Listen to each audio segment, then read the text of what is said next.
Take a diarrhea dump in his ear. He'd rather eat the rotten asshole of a roadkill skunk and down it with beer. He's the angriest gamer you've ever heard. He's the angry Nintendo nerd. He's the angry Atari Sega nerd. He's the angry video game nerd.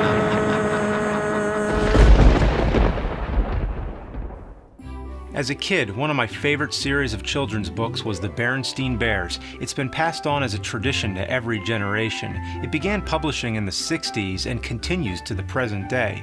It was about a family of bears living like an ordinary human family with common problems to overcome like sibling quarrels and the pressure of an overly busy schedule. Often it focuses on some kind of moral lesson like don't pollute, don't eat too much junk food, and don't watch too much TV. Other times it's just about a part of growing up, like going to school, going to the doctor, or getting fucking murdered by an evil bear with a chainsaw. Holy shit, this is the craziest book cover they ever did. They had their share of spooky stories, and it would be fun to read them, but I'm here to talk about the video games. Most people probably don't know there existed games based on the Berenstain Bears, and I gotta admit, neither did I, so my expectations are very low. They can't disappoint too much. Right? First, let's check out Extreme Sports on Game Boy Color. It's one of the clear cartridges, indicating that it's exclusive for the Game Boy Color, meaning it's not backwards compatible with the original Game Boy or the Super Game Boy Super Nintendo adapter. Well, it better be good then. The title screen looks like ass. The text is so sloppy I can hardly read it. I think they made a typo. So the concept is simple. Basically, it's a bunch of sporting events, like here's Brother Bear in a canoe, but it looks more like the bullshit man with a giant dirty Q-tip. Dirty because, well, you can imagine. There's also sledding, bike riding, and skateboarding. You race against the clock and try to pull off tricks without falling on your ass. The courses all play the same way, basically, and they go by quick. You could experience the whole game in less than 10 minutes. It's even more basic than Skate or Die. In fact, it makes Skate or Die look like one of the Tony Hawk games. This would have been alright if it was released on the NES in 1986, but it was released in 2000. Late 2000. The graphics, those bright, solid colors, they burn into your eyes. The sledding stage is so white, I bet if you stare at it long enough and then look away, you'll still see the game. There's no in-game music, and the sound effects are on par with Atari. 23 years of innovation gives us this. Yeah, you hear that? That's the distinct sound of bike tires grinding over a wooden bridge. Let's get the whole family involved. That's right, the whole bear family get in a line and hump each other as they spiral out of control down the slope.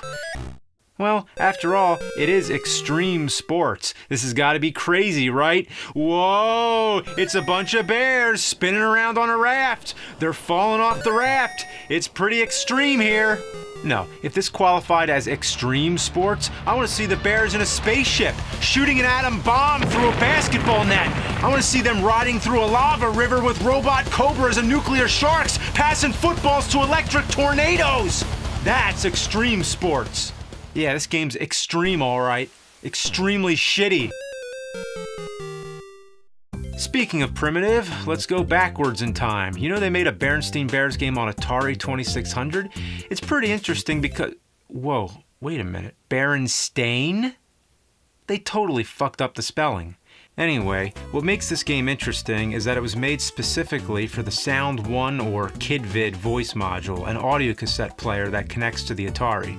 This is back when video game companies were aware of the sound capabilities of games, so they made all these weird add-ons to give the games the capability of audible speech.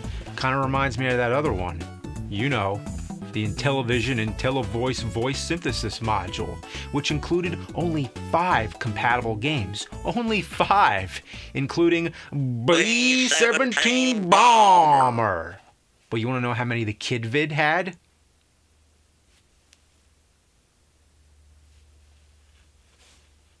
2. There were only 2 fucking games made for this piece of shit. The Smurfs and Berenstain Bears. It was made by Coleco in 1983. It worked in a completely different way than the IntelliVoice. The obvious difference is that it used cassettes. It was a crafty way at getting high-quality audio with voice and song to accompany your game, but it was more than just an audio player. It connected to the second controller port, acting somewhat like a controller. The cassette tape contained signals which interacted with the game. The notes keep falling on the ground. The glue that holds them can't be found. So come on, kids, and stick around. Each cartridge contained 3 different games. Each game had its own cassette. You choose whichever cassette you want to play, and that triggers the corresponding game. From that point on, the audio instructs you on what to do. When the colors don't match, don't never fear. Push the red button, they'll disappear. After you complete the task, like making the Smurf piss in the cup, the game sends a signal back to the cassette player to advance the tape. Way to go, congratulations. May this be one of many standing ovations. To be honest, it actually works. Meaning it does what it's supposed to do. I wonder if anything would happen if you put a fucking Slayer tape in there. Now, getting back to Berenstain Bears. The gameplay is as simple as you can get. No matter which of the 3 cassettes you use, it's basically the same thing. You're trying to catch the correct numbers or letters out of a tree. There's the big number hunt, the great letter roundup, and the spooky spelling bee. And after all, it is Halloween. The bear went out on a spooky night. He prayed for the moon to give him light. It sure looks like a spooky night, doesn't it? The grass is green, the trees are lively. It's the same graphics as the other 2 games. How is this supposed to be spooky? Not even the words are spooky, like mom, dad, ball, dog. Half of them are numbers. 9, spell 9. The closest it comes to spooky is maybe cat. The first word is cat. Meow. Spell cat. But you gotta love the quasi-Boris Karloff impressions. Is it sound as it pussyfoots around? Bela Lugosi. The next word to spell is number 4. And Peter Lorre. You can hit it, bounce it, bunt it, punt it, kick it around. Ball, spell ball. Speaking of balls, this game sucks. Well, here's another one on Sega Genesis. The hang the fuck on. That can't be the correct spelling. I know for a fact it was Berenstain with an E, not an A. Actually, the most likely pronunciation would be Berenstain, since it was spelled the same way like Frankenstein. But everybody I ever met says Berenstain. I can prove the spelling because I have one of the books. Yeah, so as you can clearly see, it's spelled Berenstain Bears. Must be a new edition. Why'd they change the spelling? I know it used to be Berenstain because the author's real names were Stan and Jan Berenstain. I guess I was wrong.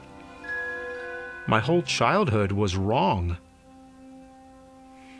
Anyway, the Berenstain Bears camping adventure. Here we go. The plot of the game is simple. The bears go on a camping trip and the kids feel like wandering around on their own. Papa Bear's fine with it, pretty much. I mean, what's he gonna say? Watch for bears? Then you get a choice of stage. They're all your typical side-scrolling action. All of them involve hopping across platforms, stomping on animals to make them disappear, bouncing on organic trampolines, and navigating past little tricky dead ends. You can get some weapons like rocks, but man, do the rocks blow. How are you supposed to hit anything when it goes in an arc? It's just like the rocks in Friday the 13th. Wow, I pointed that out 10 years ago, and now still I'm making the same exact complaints. But I'll try to find some new interesting observations for you. Nope. You know what the problem is? This game is actually pretty good. But fuck it. Can't make these jumps. When Brother Bear squats, he looks like he's forcing out a... Yeah, I've done that one too, haven't I? It's just a shitty habit. There's a haunted forest stage, which is 1,000,000 times more thematic than the spooky spelling bee, but the creepiest thing in the game isn't even on this stage. It's from the cave. What are these ghost things? They freak me out. Looks like Godzilla's son. What's happening? I'm trying to pause the game and instead it's making Sister Bear strike these weird poses. The pause button worked before, but now it's... What? Whoa. Holy shit! I think it's a glitch. Do you think it's a glitch?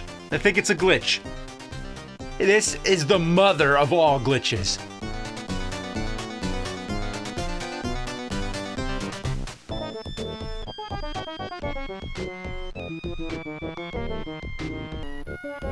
Is that you, nerd? I'm me, I'm you. What's going on? It's just a glitch. Oh, okay, it's just a glitch. That explains it. Oh, you must not be as familiar with this as I am. See, I'm from a different timeline, and where I'm from, I've seen this happen before. When a game glitches this bad, it causes a glitch in the Matrix. The Matrix? When reality is disrupted like this, two separate timelines converge. I'm from a different reality, and by the looks of it, a different point in time also. It's October 2006. 10 years ago? So you're from the past. Yeah, but not the same past, an alternate past. Right now I'm playing Friday the 13th. Yeah, my first Halloween episode. But it's different. In this timeline, Jason killed me. Don't kill me. Kill me.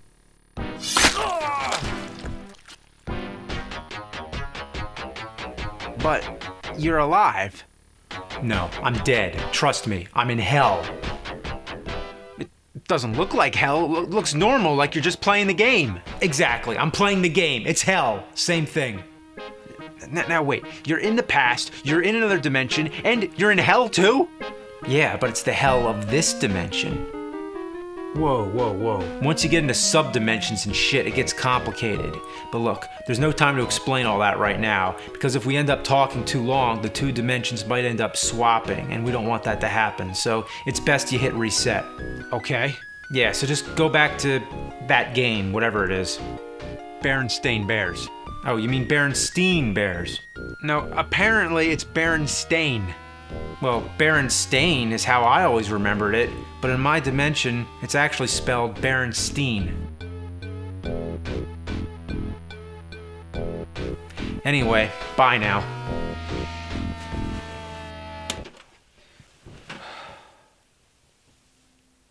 No, that's impossible. That didn't happen.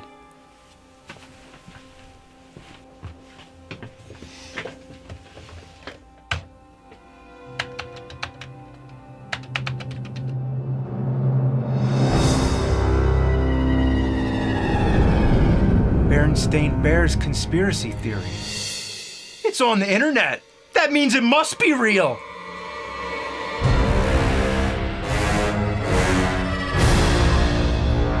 The Mandela effect. False memories are proof of a parallel universe.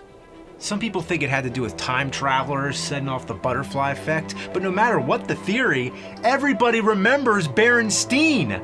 I'm not alone. Faulty memory is one thing, but how could so many people be wrong? I know it was Berenstain. I saw what I saw. And the only way to prove it is with my own childhood books.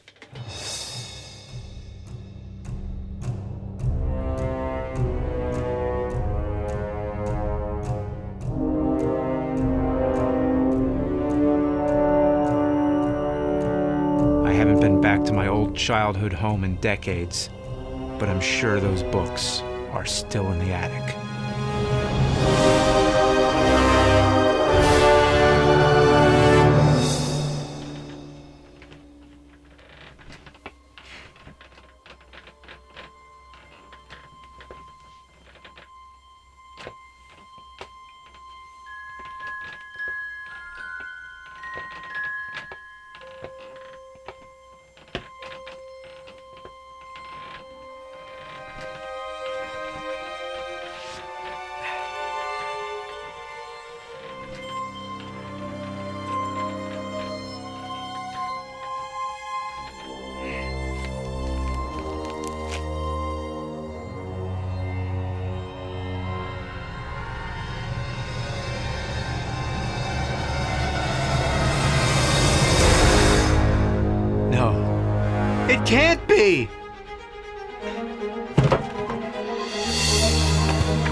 same books.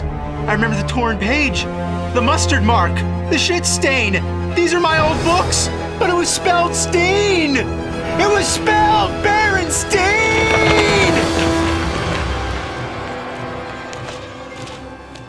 It was spelled Berenstain. It was spelled Berenstain.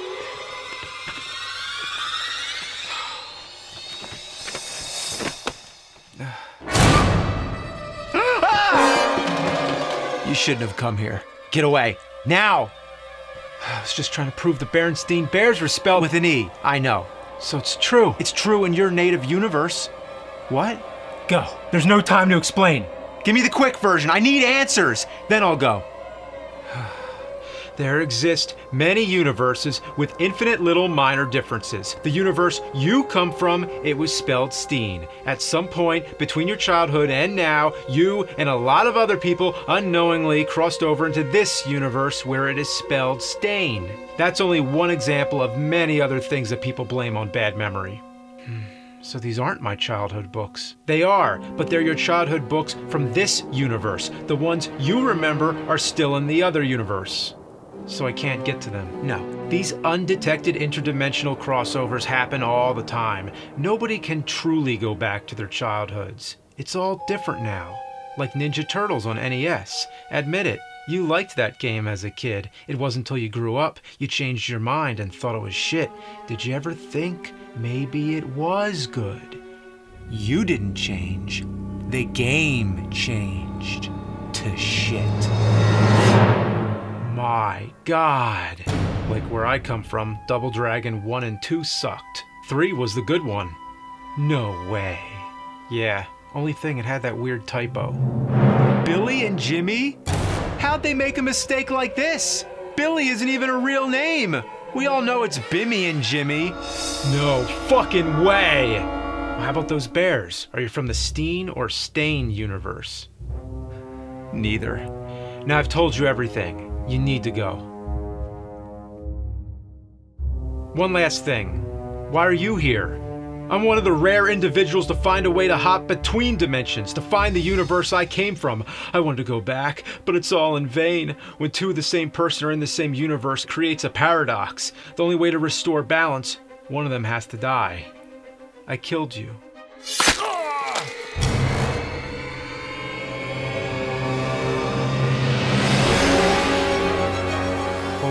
Shit. And I killed you again. And again. And again. But I'm done running. I'm here to be sacrificed. Sacrificed by who? The ones who will restore balance if I don't myself. They're coming for me. Get out of here. Save yourself.